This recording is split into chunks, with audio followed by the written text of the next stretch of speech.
In early Igbo society, there were different marriage systems, but today, many of them are no longer accepted because of modern values and human rights. Here are three major traditional marriage practices that have faded away. 1. Ikuchi nwanyi, inherited wife. In those days, if a man died young, his widow was sometimes encouraged to stay in her husband's family instead of going back to her father's house.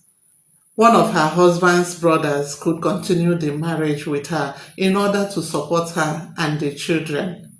This usually happened after the mourning was completed and only if the woman agreed. 2. Nwanyị ịlụ nwanyị, woman marrying a woman. If a man died without having a male child, his wife could marry another woman in the name of her late husband. The children born by the second woman would culturally belong to the late man's lineage, helping to continue the family name. Number 3. Ịha nwanyị, daughter remaining to act as a son. When a man had only daughters, he might ask one of them to remain unmarried so she could bear children in his name.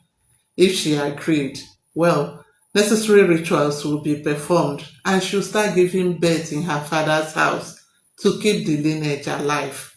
In those days, the strong desire for a male child was the reason why those practices existed. But today, these systems are largely frowned upon because they limit women's choices. Modern laws and religion discourage them, and many Igbo families now value all children equally.